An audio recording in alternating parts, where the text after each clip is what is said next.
Hello student, आपका स्वागत है स्प्लिट स्टडी चैनल पर। चलिए आज का क्लास हम लोग स्टार्ट करते हैं। जैसा कि आप लोगों को पता है कि हम लोग डेली बाय डेली मैथ का क्लास करते हैं, लाइव सेशन, जिसमें हम लोग 5:15 में स्टार्ट हो जाता है क्लास। और हम लोग क्लास 12 का मैथ यहाँ पे स्टडी करते हैं। क्लास 12 में हम लोग कौन सा चैप्टर पढ़े? तभी हम लोग पहला चैप्टर स्टार्ट किए। जो भी स्टूडेंट 2027 में जो परीक्षा देने वाले हैं क्लास 12 को, उनके लिए क्लास चलता है।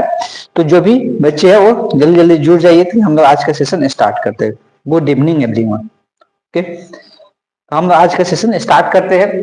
इसके पहले हम लोग सारे रिलेशन संबंध के बारे में पढ़ चुके हैं। अभी हम लोग फंक्शन के बारे में डिस्कस कर रहे थे।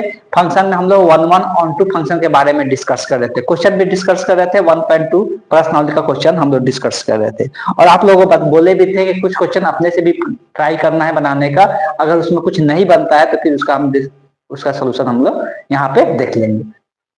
अब हम लोग आगे का टॉपिक पढ़ने वाले इस चैप्टर का, जिसका नाम है कंपोजिट नंबर, कंपोजिट फंक्शन। ये कंपोजिट फंक्शन क्या होता है इसके बारे में हम लोग समझने वाले हैं, और इससे क्वेश्चन भी देखने को मिलता है। तो चलिए आज के सेशन हम लोग स्टार्ट करते हैं बिना देर की। तो हम लोग पढ़ना है फंक्शनों का संयोजन, जिसको इंग्लिश में बोलते हैं कंपोजिशन ऑफ फंक्शन। फंक्शनों का संयोजन, जिसको इंग्लिश में हम लोग क्या कहते हैं? कंपोजिशन ऑफ फंक्शन के नाम से जानते हैं। अब ये क्या मतलब होता है फंक्शनों का संयोजन? मतलब फंक्शनों को इसमें जोड़ा जाता है, और ये किस प्रकार से जोड़ा जाता है उसको हम लोग डिटेल समझने वाले हैं। तो पहले जो दिया हुआ है उसको एक बार पढ़ लेते हैं, क्या दिया हुआ है। तो दिया हुआ है कि मान लीजिए कि f एक फलन है जिसका प्रांत सहप्रांत दिया हुआ a टू b है, और एक दूसरा फलन है g जिसका प्रांत और सहप्रांत दिया हुआ है b टू c। दो फलन दिया हुआ है। तब f और g का संयोजन करना है। f और g को दोनों को क्या करना है? जोड़ना है। लेकिन कुछ जोड़ने का तरीका अलग है, ऐसा नहीं कि डायरेक्ट हम लोग जोड़ देंगे। तो कुछ जोड़ने का तरीका अलग होता है। f और g का संयोजन करना है, जिससे जो फलन बनेगा उसको हम लोग कैसे दिखाएंगे? g ऑफ f से दिखाएंगे। g इसको बोलते हैं ऑफ x, से दिखाएंगे g ऑफ x से दिखाते हैं। निरूपित होता है तथा फलन g ऑफ x जो डिफाइंड होता है वो कैसे होता है? a टू c होता है। इसको इस तरह से भी लिखा जाता है g ऑफ, अगर x का फलन है तो g of f of x लिखा जाता है। इसको इस प्रकार से इंडिकेट किया जाता है। सब चीज के बारे में हम लोग एक एक करके हम लोग समझेंगे। तो यहाँ पर बात की जाए, यहाँ पे ध्यान देना है, जो पहला फलन है उस फलन में क्या यहाँ पे सिमिलरिटी होगा और इसके साथ क्या संबंध देखने को मिलेगा। इसका जो सहप्रांत होता है दूसरा फलन का क्या देखने को मिल रहा है? प्रांत के बराबर होना चाहिए। मतलब पहला फलन का जो सहप्रांत है दूसरा फलन का क्या है? प्रांत के बराबर है। तो ये फलन बनता कैसे है? जैसे कि हमको पता है कि अगर कोई x चर होता है, x यही इनपुट होता है, इसी का कुछ ना कुछ प्रतिबिंब बनता है। तो फलन में जब इसका f फलन से इसका जब प्रतिबिंब बनता है तो प्रतिबिंब में इसका मान क्या दिखाते हैं? f ऑफ x से दिखाते हैं, या इसी को हम लोग y बोलते हैं।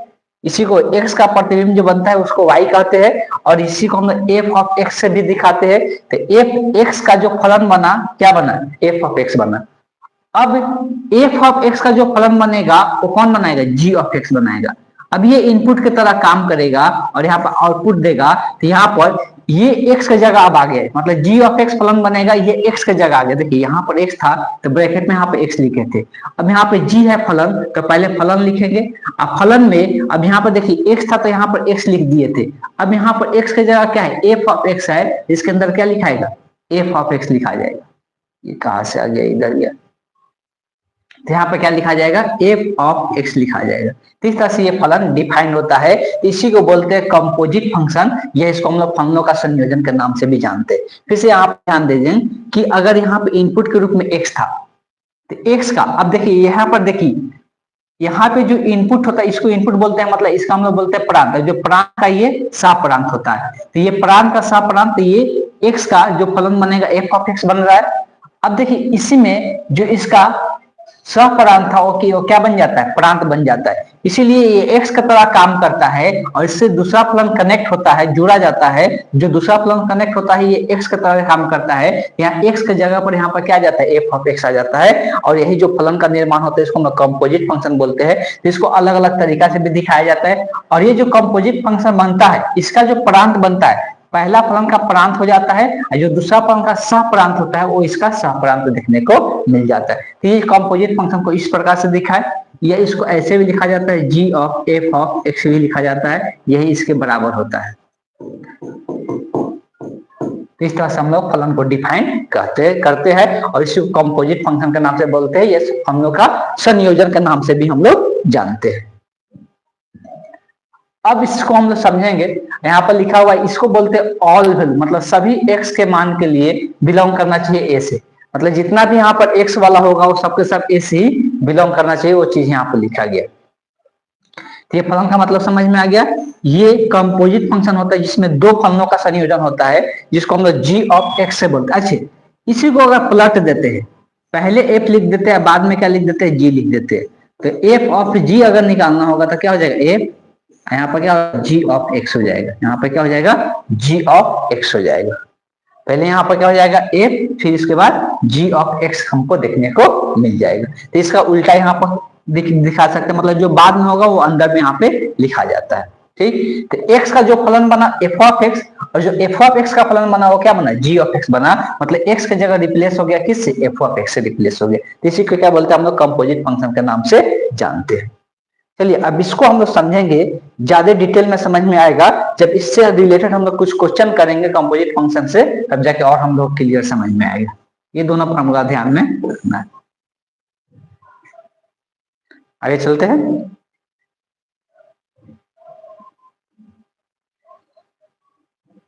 लेकिन यहाँ पे क्वेश्चन दिया हुआ है, इस क्वेश्चन के यदि हम लोग फलन के बारे में भी और डिटेल में समझेंगे। अगर किसी प्रकार कोई डाउट है तो आप लोग पूछ सकते हैं। अब यहाँ पे क्वेश्चन दिया हुआ एग्जाम्पल नंबर 15 है, जो कि एनसीईआरटी बुक का है। जितना भी एनसीईआरटी बुक से हम यहाँ पर पढ़ा रहे हैं, जितना भी पूछे गए वहां पे जितना भी क्वेश्चन दिया गया है, एग्जाम्पल क्वेश्चन, पर्सनली क्वेश्चन, सभी क्वेश्चन को यहाँ पर सोल्यूशन आपको देखने को मिल जा रहा है। अब यहाँ पे दिया हुआ एक फलन दिया हुआ है, फलन डिफाइन जैसे दिया हुआ एक बार लिख लेते हैं। एफ सच दैट, एफ का जो पहला का प्रांत दिया 3, 2, 3, 4, 5 दिया हुआ है, डिफाइंड है। इसका सप्रांत दिया 3, 4, 5, 9 दिया हुआ है। एक दूसरा फलन दिया हुआ है g of x। g of x का यहाँ पे देख सकते हैं जो प्रांत दिया हुआ है इसके सप्रांत के बराबर है, 3, 4, 5, 9। इसका यहाँ पे जो सप्रांत दिया हुआ है वो है 7, 11 और 15। बात की जाए दो फलन इस प्रकार यहाँ पे दिया हुआ है, और इसमें फलन का कुछ मान दिया हुआ है कि f ऑफ 2 का मान है 3, f ऑफ 3 का मान है 4, f ऑफ 4 का मान है 5, f ऑफ 5 का मान है 5। अब आगे दिया हुआ है 4 और 5 का दोनों का मान 5 ही उसमें दिया हुआ है। आगे दिया है कि g ऑफ 3 बराबर है g ऑफ 4 के, जो कि 7 इसका मान है, g ऑफ 5, g ऑफ 9 का मान 11 है। तो हमको क्या ज्ञात करना है, f of g of f ज्ञात करना है। अब देखिए ध्यान समझना है, अगर g ऑफ f ज्ञात करना है तो g ऑफ f कैसे डिफाइंड होता है, इसका इनपुट कौन बनता है, तो g ऑफ f बोला है, यहाँ पे नाम में सही से पहले g लिखा हुआ बाद में f लिखा हुआ है, तो बाद में यहाँ पे f लिखा हुआ है, तो f वाला जो इनपुट होता है, मतलब ये जो प्रांत होता है यही इसका प्रांत बनता है। अभी थोड़ा देर पहले ही देखे थे। और इसका जो सहप्रांत होता है वो कौन बनता है, जो g का सहप्रांत होता है वो इसका सहप्रांत बनता है। तो इस तरह से ये डिफाइंड होता है। तो हमको अगर g ऑफ x निकालना है, मतलब 2 पे मान निकालना है, 3 पे निकालना है, 4 पे निकालना है, 5 पे, यही इनपुट है, तो इस इनपुट पे निकालना है हमको। तो अगर g ऑफ निकालना है तो g ऑफ x का पहले फॉर्मूला लिख लेते हैं, क्या होता है, अभी थोड़ा देर पहले ही लिखे थे, g of f of x बोलते हैं। पहला इनपुट इसमें से क्या दिया जाएगा, फिर से एक बार डिस्क्राइब कर दे, थोड़ा सा कंसंट्रेशन आप रखिएगा जरूर है कि समझने में कोई परेशानी नहीं आएगा। देखिए अभी हम डिफाइन किए थे 2 फलन, एक था a2 b था, दूसरा फलन डिफाइन किए थे b2 c था। इसमें कॉमन क्या चीज देखने को मिला, तो इसका जो सहप्रांत है इसके प्रांत के क्या होता है, बराबर होता है। अब जब जो कंपोजिट फंक्शन बनता है g ऑफ x, उसका प्रांत कौन बनता है, पहला वाला फलन का प्रांत बन जाता है, और दूसरे वाला फलन का मतलब ये कॉमन पार्ट को हटा दिया जाता है, दूसरा वाला फलन का सहप्रांत बन जाता है। क्लियर है। तो उसी प्रकार से हम यहाँ पे किए कि f of x g of x दोनों डिफाइन किया गया था, ये दोनों ही इसमें कॉमन होता है। इसका पहला वाला का प्रांत, तो ये पहला वाला का प्रांत ले लेता है, और दूसरे वाला का सहप्रांत ले लेता है, तो यही फलन डिफाइन होता है। मतलब हमको अब जो मान होगा x का यही मान होता है, ये y का मान होता है, मतलब ये फलन का मान होता है। यहाँ फलन का f ऑफ g है, फलन का यहाँ पे f ऑफ g है, इसका मान हमको निकालना है, लेकिन इनपुट के रूप में हमको इसी का यूज करना है 2, 3, 4, 5। तो पहले हम लोग 2 का मान निकालते हैं, यहाँ f ऑफ g ऑफ 2, तो यहाँ से क्या formula, G of F of two निकल के आएगा। तो जी ऑफ एफ ऑफ टू, तो एफ ऑफ टू का अगर बात करेंगे तो एफ ऑफ टू का मान क्वेश्चन में दिया हुआ है, आप ध्यान से देखेंगे तो एफ ऑफ टू का मान यहाँ पे दिया हुआ है कितना है, 3 है। मतलब इसका मान 3 है तो इसकी जगह पर हम क्या रखेंगे, 3 रख देंगे। तो इसके जगह पर हम यहाँ पे 3 रखेंगे। अब यहाँ पर क्या बन गई है, जी ऑफ 3। देखिए जी ऑफ 3 का भी मान इस क्वेश्चन में दिया होगा, यहाँ पे देख सकते हैं जी ऑफ 3 का मान कितना दिया है, 7 दिया हुआ है। मतलब ये 7 के बराबर आ जाएगा। किसके बराबर आ जाएगा, ये 7 के बराबर हो जाएगा। तो यहाँ पे हो जाएगा 7। ये पहला मान निकल गया जी ऑफ 2 का। उसी प्रकार से हम निकालेंगे, जितना भी इनपुट है सब पर निकालेंगे। दूसरा यहाँ पर इनपुट देख सकते हैं, एक्स का मान क्या है, 3 है, तो 3 पे हम निकालेंगे। तो लिखेंगे एक्स बराबर 3 पर। एक्स बराबर 3 पे निकालते हैं। इसी फंक्शन में क्या करना है, एक्स की जगह 3 रखना है। जब इसमें 3 रखेंगे, f of g of F of 3 बराबर g of F of 3। Clear है। अब यहाँ पर अगर बात करते हैं तो जी of F of 3, f of 3 का मान देखिए, उसमें ढूंढिए, जरूर दिया होगा। एफ ऑफ 3 को ध्यान से देखेंगे तो यहाँ पे दिया हुआ है कितना है, 4 है। इसके जगह पर कितना हो जाएगा, 4 हो जाएगा। अब ये जी ऑफ 4 का मान निकालना है। तो जी ऑफ 4 का मान यहाँ पर ढूंढिए। तो जी ऑफ 4 का मान अगर देखेंगे तो यहाँ पर कितना है, 7 है। तो ये 7 के बराबर है। इसका मतलब ये हो गया कि जी ऑफ एफ ऑफ 3 का मान कितना आ गया, 7 आ गया।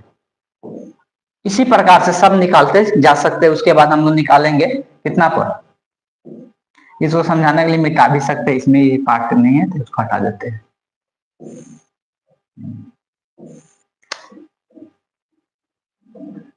हटा कि नहीं हटा, हटे, ठीक। अब आते हैं, अगला जो है इनपुट क्या है, 3 पर तो यहां ही निकाल दिए थे ना, फिर वही लिख दिए थे। ठीक है, गलती कहाँ कर दिए, तो फिर यहाँ पर किस पे निकालते, 2 पर ना, हाँ 2 पर, ठीक है। यहाँ पर 3 पर निकालिए, अब 4 पर, नहीं सही से कोई दिक्कत नहीं, ठीक। अब यहाँ पर किस पर निकालना है, 4 पर निकालना है। तो 4 पर अगर बात करते हैं तो x बराबर 4 पे लिखना है। हम यहाँ पे ध्यान देना है कि x बराबर अगर 4 पे निकालना है तो इसमें x की जगह क्या रखने वाले हैं, 4 रखने वाले। इसमें x की जगह 4 रखना है, जहां जहां x है। तो क्या लिखाएगा, g ऑफ f ऑफ 4 बराबर g ऑफ f ऑफ 4। इस तरह से हमको देखने को मिलेगा। अगर हम बात करते हैं कि g ऑफ 4 का, तो यहाँ पर ध्यान देना f ऑफ 4 है। f ऑफ 4 का मान क्वेश्चन में दिया हुआ है, कितना दिया हुआ है, तो f ऑफ 4 का मान देखेंगे तो यहाँ पर 5 दिया हुआ है। इसके जगह पर f ऑफ 4 के जगह पर क्या लिखाएगा, 5 लिखाएगा। अब यहाँ पर क्या है, g ऑफ 5 बचा। g ऑफ 5 का मान यहाँ पे दिया हुआ है कितना है, 11 है। इसका मान कितना हो जाएगा, 11 हो जाएगा। तो इस तरह से g ऑफ f ऑफ 4 का मान कितना आ गया, 11 आ गया। अब और कोई इनपुट बचा, यहाँ पे देख सकते हैं अभी 5 बचा हुआ है, तो 5 पे निकालेंगे। तो x बराबर 5 पे लिखेंगे, यहाँ पे x बराबर 5 लिख देते हैं। तो g ऑफ, इसी में x की जगह 5 रखाएगा, यहाँ पर 5 हो जाएगा, बराबर g ऑफ f ऑफ 5। ठीक है। तो अब यहाँ से क्या बनेगा, g ऑफ, पहले f ऑफ 5 का मान रख देते हैं। f ऑफ 5 का मान यहाँ से देख सकते हैं दिया हुआ है कितना है, 5 ही है। इसके जगह पर क्या आएगा, 5 आ जाएगा। अब यहाँ पर g ऑफ 5 का मान का बात हो रहा है। तो g ऑफ 5, तो g ऑफ 5 का मान 11 ही दिया हुआ है। तो यहाँ पर ये कितना हो जाएगा, 11 हो जाएगा। तो अब सारा मान निकल गया, सारा इनपुट का मान निकल गया। देख सकते हैं g ऑफ 5 का मान 11 आया, g ऑफ f ऑफ 4 का मान 11 आया, और बाकी इसमें 7 आया था और 7 आया था। तो इस तरह से ये 4 मान देखने को हमको मिल जा रहा है, और कहीं पर कोई दिक्कत नहीं है, कहीं पर कोई प्रॉब्लम नहीं। तो इस तरह से हम लोग फाइंड आउट कर सकते हैं g ऑफ f का मान। जो भी बोलेगा, आप जितना इनपुट होगा सारे इनपुट को हम यहाँ पर निकाल के रख दिए। हमें इनपुट कहाँ से लाए वो भी चीजें समझा दिए कि जब भी f एक फलन दिया रहेगा, g ऑफ एक फलन दिया रहेगा, और कंपोजिट फंक्शन अगर g ऑफ x लिखते हैं, इसका जो इनपुट होगा यहाँ पे लिखा था, मतलब इसका जो प्रांत होता है, इसका जो सह प्रांत होता है दूसरा वाला का, यहाँ पे लिख दिया जाता है। तो ये फंक्शन इस तरह से डिफाइन हो जाता है। चलिए चलते हैं, हम लोग नेक्स्ट क्वेश्चन देखेंगे।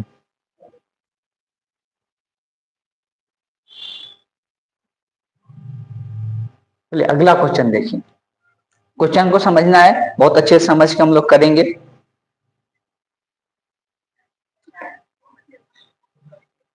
अब यहाँ पे क्वेश्चन जो दिया हुआ है, डिफाइन किया गया है, जी भी डिफाइन किया गया है सभी वास्तविक संख्या के लिए। एफ ऑफ एक्स फलन दिया हुआ है, जी ऑफ एक्स फलन दिया हुआ है, डिफाइन यहाँ पर दिख रहा है सभी का। एफ ऑफ एक्स जो फलन है कितना दिया हुआ है, एफ ऑफ एक्स फलन जो है वो cos x है, और जो g ऑफ x जो फलन दिया हुआ है वो 3x² है, द्वारा परिभाषित है। तो g of f of x मतलब ये x, अब यहाँ पर कोई मान नहीं दिया हुआ है तो अब से g ऑफ f निकालना है, f ऑफ g निकालना है। तो पहला आ जाते हैं g of f। g of f अगर x का फलन है तो यहाँ पर क्या लिखाएगा, x लिखाएगा, और इसको लिखने का तरीका बता दिए है कि अंदर में क्या लिखा जाता है, f ऑफ x लिखा जाता है। ध्यान से देखिएगा, इसमें कुछ खास इसमें नहीं रहता है इस सब कैलकुलेट करने में। तो अगर हम यहाँ से ध्यान से देखेंगे ये बहुत आसान है। यहाँ पर एफ ऑफ एक्स, यहाँ पर ध्यान देना है कि यहाँ पर एफ ऑफ एक्स का मान यहाँ पे रखना है, किसका, एफ ऑफ एक्स का मान यहाँ पे रखना है। तो एफ ऑफ एक्स का मान यहाँ पे कितना है, यहाँ पे देख सकते हैं कितना दिया है, cos x दिया है। यहाँ पर क्या हो जाएगा, cos x हो जाएगा, ये क्या हो जाएगा, cos x हो जाएगा। अब देखिए क्वेश्चन बहुत सिंपल साधारण सा होता है। अब हमको g ऑफ cos x निकालना है, क्या निकालना है, g ऑफ cos x निकालना है। तो g ऑफ cos x कैसे निकलेगा, अब देखिए g ऑफ x का मान दिया हुआ है, मतलब यहाँ पे x है और इस x के जगह यहाँ पे क्या है, cos x है। ध्यान समझिएगा, यहाँ पर x के जगह यहाँ पे cos x है, मतलब इस वाले x के जगह हम क्या रख दे, cos x रख दे। जब इसमें cos x रखेंगे तो इसमें जहां x है उसके जगह पर क्या रखाएगा, cos x रखाएगा। तो अगर इसमें हमको g ऑफ cos x निकालना है तो इसी में हमको क्या करना पड़ेगा, x के जगह cos x रखना होगा। तो यहाँ पर इस x के जगह जब cos x रखेंगे तो आगे में पहले 3 है, 3 लिख देते हैं। इस x के जगह क्या रखना है, cos x रखना है, इसका स्क्वायर है तो स्क्वायर रखना है। cos x स्क्वायर, cos का द होल स्क्वायर वो कैसे लिखते हैं, इस पर cos के ऊपर पावर दिखा देते हैं तो cos स्क्वायर x हो जाएगा। तो इस तरह से हम मान ज्ञात कर सकते हैं g ऑफ x का। बहुत सिंपल है, बस यहाँ पे थोड़ा सा अगर ध्यान देते हैं तो निकालने में कोई परेशानी नहीं होता है। हम पहले क्या किए, यहाँ पर f ऑफ x का मान रख दिए, इसलिए कि यहाँ पर फॉर्मूला के हिसाब से यहाँ पर f ऑफ x का मान रखना है जो कि cos x था, cos x रख दिए। क्लियर है। अब जब यहाँ पे g ऑफ cos x का मान निकालना है तो हमको g ऑफ x का मान पता है कि ये 3x² है, मतलब इस वाले x को किससे रिप्लेस करना पड़ेगा, cos x से। और जब यहाँ पर cos x से रिप्लेस करेंगे तो यहाँ पर भी x का जगह क्या आएगा, cos x आएगा। तो 3 यहाँ x का जगह क्या आ गया, cos x आ गया, इसका स्क्वायर है तो यहाँ पे स्क्वायर लिख दिए तो 3 cos स्क्वायर आ गया, मतलब ये मान निकल के आएगा g ऑफ x का। क्लियर है। अगला जो निकालना है f ऑफ g निकालना है। अगला क्या निकालना है, f ऑफ g निकालना है। चलिए आ जाते हैं अगला, यहाँ पे लिखा हुआ f ऑफ g। यहाँ पर x का फलन है तो x का फलन लगा देते हैं तो f of g of x का लाएगा। इसको लिखने का तरीका क्या है, तो पहला फलन जैसे वैसे रहता है पहले वाला, इसके अंदर वाला फलन को इसके अंदर में दिखाते हैं, बाद वाला फलन को g ऑफ x लिखा जाता है। मतलब इसमें सबसे पहले g ऑफ x का मान हमको यहाँ पर रखना है। तो g ऑफ x का मान कितना है, 3x² है। तो मतलब इसके जगह पर 3x² रखने वाले तो ब्रैकेट तक इसके जगह पर 3x² रख दिए। अब हमको f ऑफ 3x² का मान निकालना है, f ऑफ 3x² का मान निकालना है। यहाँ पे चले आइए, इस x के जगह 3x² रखना है, तो इसमें x के जगह 3x² रखते, इस फलन में भी क्या होगा, x के जगह 3x² रखाएगा।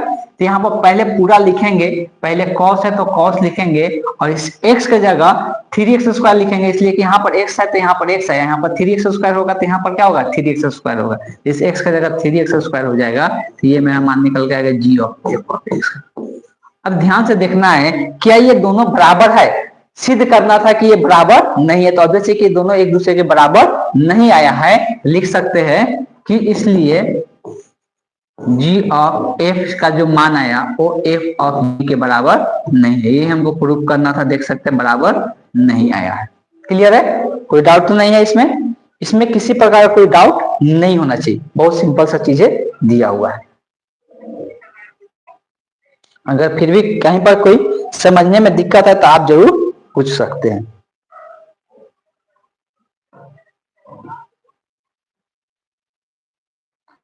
चलिए चलते हैं हम लोग नेक्स्ट क्वेश्चन देखते हैं।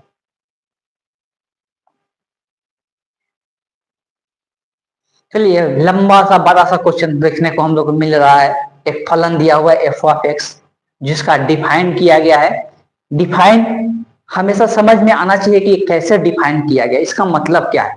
तो देखिए यहाँ पर एफ ऑफ एक्स का मान, सारी चीज पर ध्यान देना है। यहाँ पर ये एफ ऑफ एक्स फलन दे दिया है, इसका डिफाइन किया गया है कि एफ जो है इसका जो प्रांत है वो r माइनस 7/5 है, और इसका जो सप्रांत है वो r माइनस 3/5 है। ये शब्द का मतलब क्या है, माइनस का मतलब क्या है कि r का मतलब होता है सारे वास्तविक संख्या, r का मतलब क्या होता है सारा वास्तविक संख्या। तो ये सारा वास्तविक संख्या में से 7/5 को छोड़कर सारे x का मान लेना है।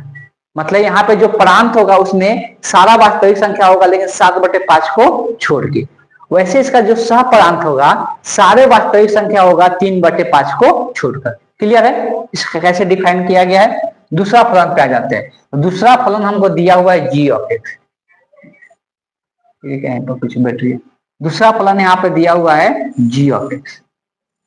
अगर जी ऑफ एक्स का डिफाइन देखेंगे किस प्रकार से डिफाइन किया गया है, यहाँ पर देख सकते हैं ये दिया गया है सारे वास्तविक संख्या, लेकिन उसमें से कौन सा मान निकाल देना है 3/5 को छोड़कर।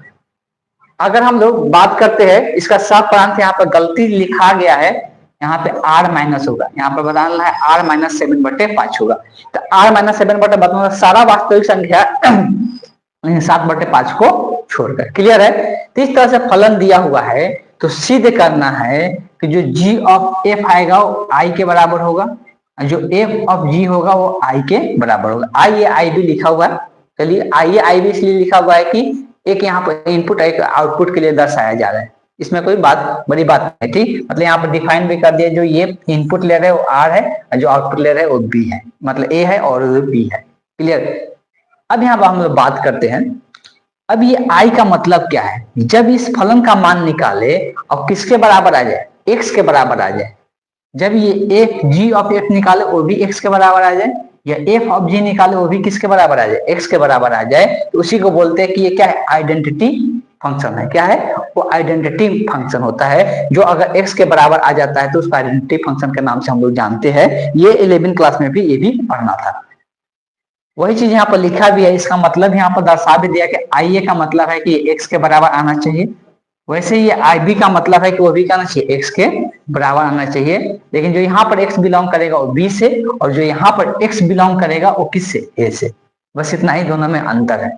इतना बात क्लियर है? तो वही चीज लिखा हुआ है कि IA तथा IB क्रमशः समुच्चय a और b का क्या है, तस्मक, जिसको आइडेंटिटी फलन कहते हैं, जिसको हम लोग क्या कहते हैं, आइडेंटिटी फलन कहते हैं। आइडेंटिटी का मतलब होता है कि वैसा फलन जिस फलन का मान क्या हो जाए, वैसा फलन जिस फलन का मान x के बराबर हो। मतलब इनपुट x है, आउटपुट भी क्या आ जाए, x ही आ जाए। तो वैसे फलन को हम लोग क्या कहते हैं, आइडेंटिटी फलन कहते हैं। मतलब इनपुट आउटपुट दोनों क्या समान, मतलब प्रांत और सप्रांत का जो मान है वो क्या है, बराबर आता है। तब उस केस में हम लोग क्या कहते हैं, उसको आइडेंटिटी फलन कहते हैं। तस्मक इसको हम लोग कहते हैं, हिंदी में तस्मक के नाम से जानते हैं। क्लियर है? तो हमको यही इसमें सिद्ध करना है, दिखाना है कि जो ये f ऑफ g है और g ऑफ f है, दोनों का मान आइडेंटिटी फलन के बराबर आना चाहिए, मतलब दोनों का मान x के बराबर होना चाहिए। यही हमको सिद्ध करके दिखाना है। चलिए अब आ जाते हैं क्वेश्चन पे। पहले हमको निकालना क्या है, तो पहले हमको ये f ऑफ g निकाल के इसको x के बराबर दिखाना है, सिद्ध यही करना है। चलिए यहाँ पर x पहले लिख लेते हैं, इसको कैसे डिफाइन करते हैं, g of f of x लिखते हैं।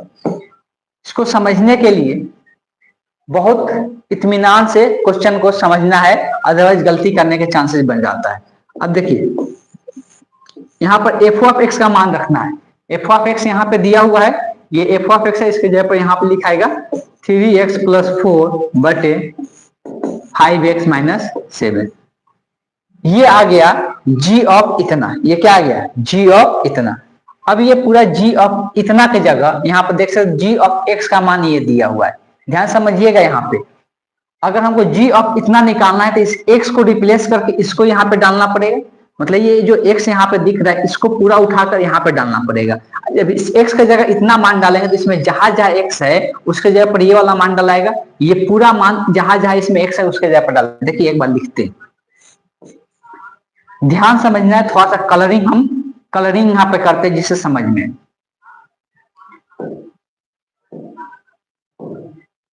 चलिए पहले क्या करते हैं, यहाँ पे 7 है तो 7 लिख दी। 7 और x के साथ क्या कैसा साइन होता है, गुणा का, तो गुणा का साइन दे दिए। अब इस x को रिप्लेस करना है पूरा इससे, एक्स को रिप्लेस करना है पूरा इससे, तो एक्स की जगह इसको लिखना है 3x + 4 बटे 5x - 7। फिर क्या है, +4 है तो +4 लिखेंगे, तो फिर यहाँ पे +4 लिख दी, डिवाइडेड बाई, अब आ जाते हैं नीचे में क्या है 5 है, फिर गुने x, तो x को रिप्लेस करना है पूरा इससे, x को रिप्लेस करना है इससे, रिप्लेस करना है 3x + 4/5x - 7 से, फिर यहाँ पर -3 है तो -3 लिख देंगे, तो फिर यहाँ पर -3 लिखेंगे। बस इसी को क्या कर देना है, सिंप्लीफाई कर लेना है, और सिंप्लीफाई करके चेक कर लेना है कि ये x के बराबर आ रहा है कि नहीं, मतलब चेक क्या करना है, उसको सीधी करना है तो आएगा ही उसके बराबर, तब यहाँ पर देख लेते आ रहा है कि नहीं। तो सबसे पहला काम करते हैं, यहाँ पे गुना कर लेते हैं, 7 से गुना होगा 7 तरीके 21x 7 चौक 28 डिवाइडेड बाई, यहाँ से नीचे वाला तो कोई परिवर्तन नहीं होगा, 5x - 7, भाई +4 है तो इसका भिन्न का जोड़ बना लेंगे ऊपर में, नीचे वाला आ जाता है 5 से गुना होगा 5 × 15 + 4 × 5 20 डिवाइडेड बाई, नीचे वाला में कोई परिवर्तन नहीं होगा, जैसे वैसे रहेगा -3। अब यहाँ पे आते हैं, इसको चेक करते हैं, 5x - 7 यहाँ पर कितना, ये इससे भाग लगेगा उतना ही रह जाएगा, तो यहाँ पर 21x + 28 आएगा, और ये इतना x से भाग करेंगे तो इतना बार में जाएगा, इतना में 4 से गुना होगा तो 4 × 5 20x, और फिर 4 में 7 से गुना होगा तो 7 चौक 28, तो यही निकल के आएगा, डिवाइडेड बाई, यहाँ पर भी इसका एलसीएम लेंगे, इसका एलसीएम क्या आएगा 5x - 7 आएगा, ये इससे क्या हो जाएगा, कट जाएगा तो एक मर्तबे जाएगा, तो एक मर्तबे जाएगा तो इतना ही रह जाएगा, इसमें कोई अंतर नहीं है, माइनस साइन ध्यान देना, इसमें इससे भाग करेंगे तो ये इतना मर्तबे जाएगा, एक से भाग करेंगे तो ये इतना मर्तबे आएगा, 3 से गुना होगा, तो 5 × 15 आगे में माइनस है तो माइनस साइन आएगा, 15x, ये माइनस माइनस यहाँ पर प्लस हो जाएगा, पहले से यहाँ पर माइनस है तो माइनस माइनस प्लस हो जाएगा, 7 तरीके कितना होगा 21 हो जाएगा। अब देखें नीचे वाला को नीचे से यहाँ पर क्या कर सकते हैं, काट सकते हैं, ऊपर वाला को जोड़िए, ये प्लस में 28, ये माइनस में 28 से कैंसिल आउट हो जाएगा, और कुछ तो हो रहा है कि नहीं हो रहा है, अब ये प्लस में 15x है, माइनस में 15x है, तो ये भी कट जाएगा, तो ये आ गया 21x + 20x कितना हो जाएगा, तो 21x + 20x का बात करेंगे तो वो 41x आ जाएगा, और नीचे में भी देख सकते हैं यहाँ पर 20 और 21 बचा हुआ, तो ये भी क्या आ जाएगा 41 आ जाएगा, ये 41 से 41 कट जाएगा, तो ये x के बराबर आ गया, जो कि g ऑफ f का मान हो गया, ये किसके बराबर आ गया, x के बराबर आ गया, यही सिद्ध हमको करना था, तो ये प्रूव हो गया, इसी को हम लोग क्या i a से भी दर्शाते हैं, क्लियर है, तो ये हम लोग को प्रूव निकल के आ गया। अब दूसरा हम नहीं बताएंगे, दूसरा आप लोग अपने से करके देख सकते हैं, कौन सा, दूसरा क्या करना है, f of g of x निकालना है, f of g of x को निकाल कर दिखाना है कि ये भी x के बराबर आना चाहिए, ऐसा सिद्ध करना है, ठीक, इसको अपने से करना है f ऑफ g। तो ये जो भी वीडियो देख रहे हैं लोग, जितना भी स्टूडेंट है ऑफलाइन जो कोचिंग का है, उनके लिए तो और है कि इस क्वेश्चन को, इस वाले पार्ट को f of g of x निकाल कर दिखाना है कि x के बराबर होगा, और ये आप लोग करेंगे और सभी लोग बनाकर मेरे व्हाट्सएप नंबर पे सेंड करना है। कौन सा नंबर पे, तो इसके पहले ही बताए हैं कि इस नंबर से 9693063536 नंबर पे, इस वाले नंबर पे सेंड करना है।